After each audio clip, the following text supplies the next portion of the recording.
के live mock में बहुत ही प्यारा क्वेश्चन पूछा गया था। इस क्वेश्चन की सबने फॉर्मूला रट रखा है, बट ये होता क्या ये समझा नहीं। ये मैंने ऑलरेडी आपको समझा रखा है, इसकी मैंने अलग से क्लास ली थी, उसमें एक एक चीज़ मैंने आपको बताई थी कि डेफिनेशन क्या होती है, कि ये जो विकृति होती है, जो ये कोएफिशिएंट ऑफ स्क्यूनेस निकालते हैं वो क्यों निकालते हैं। अगर किसी डेटा में अगर कोई डेटा सिमेट्रिक नहीं है, मेरे शब्दों पे ध्यान देना, अगर डेटा सिमेट्रिक नहीं है तो उसमें क्या आती है, विकृति आती है। विकृति आती है, देखो कैसे। अगर डेटा सिमेट्रिक है, मान लो लेफ्ट साइड जो डेटा का डिस्ट्रीब्यूशन है वही राइट साइड है, तो डेटा सिमेट्रिक है, मतलब इसमें कोई विकृति नहीं है। कोएफिशिएंट ऑफ स्क्यूनेस क्या आता है, 0 आता है। लेकिन मान लो कि डेटा राइट साइड टिल्टेड है, राइट साइड में डेटा का जो डिस्ट्रीब्यूशन है वो ज़्यादा है या उसकी तरफ टिल्टेड है, तो कोएफिशिएंट ऑफ स्क्यूनेस आता है वो पॉजिटिव आता है। क्यों? क्योंकि पॉजिटिव साइड में डेटा का प्रभाव ज़्यादा है। अगर डेटा नेगेटिव साइड में ज़्यादा है, नेगेटिव साइड में डेटा का जो डिस्ट्रीब्यूशन है वो ज़्यादा है, तो कोएफिशिएंट ऑफ स्क्यूनेस क्या आता है, नेगेटिव आता है। अब इस बात को आप ये समझो, अगर किसी डेटा के अंदर विकृति है तो इस बात से आप क्या समझोगे कि जो डेटा है वो इक्वली डिस्ट्रीब्यूटेड नहीं है। मतलब यह है कि राइट साइड में जो डेटा है उसका सम नेगेटिव वाले साइड के बराबर नहीं है। दूसरी चीज़, इसके अंदर जो मीडियन है, ये जो पॉइंट्स है ये लिखे हुए, वो चारों पॉइंट्स अपने आप में डेफिनेशन में कवर्ड है। देखो कैसे। पहला पॉइंट पढ़ो कि when the data are plotted on the graph they do not give the normal bell shape. नहीं देंगे, क्यों? क्योंकि नॉर्मल बेल शेप में क्या होता है, सिमेट्रिक डेटा होता है।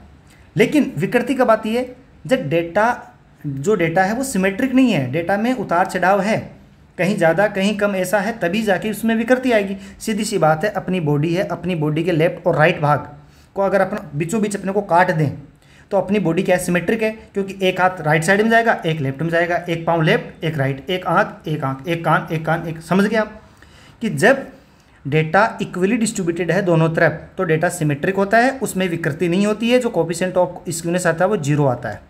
ठीक है। अब देखो ये क्या बोल रहा है, अगर विकृति है तो बेल शेप नहीं देगा। बिल्कुल सही बात है, ये सही है। आगे देखो, the sum of the positive deviation और नेगेटिव डेविएशन अलग अलग होंगे। बिल्कुल होंगे, क्योंकि देखो जब डेटा का प्रभाव पॉजिटिव साइड है तो पॉजिटिव वाला जो डेटा है उसका सम ज़्यादा आएगा, नेगेटिव वाले का कम आएगा। बिल्कुल सही बात है।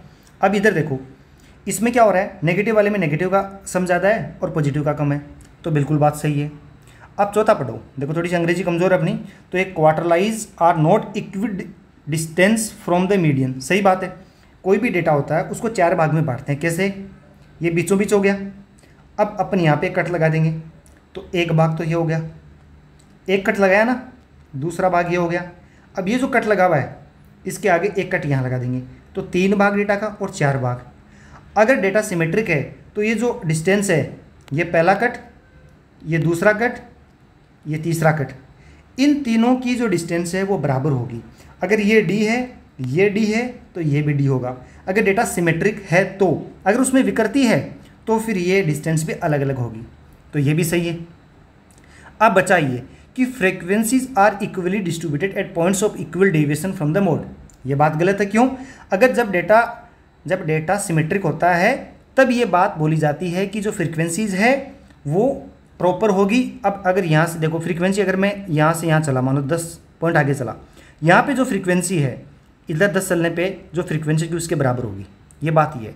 अगर किसी को डिटेल में ये समझना है, ये कॉन्सेप्ट क्या है, ये टॉपिक क्या है, तो मैंने ऑलरेडी इस पे क्लास लगा रखी है और मैं इसका जो लिंक है वो प्रोवाइड करवा दूंगा नीचे, आप देख सकते हो। धन्यवाद दोस्तों।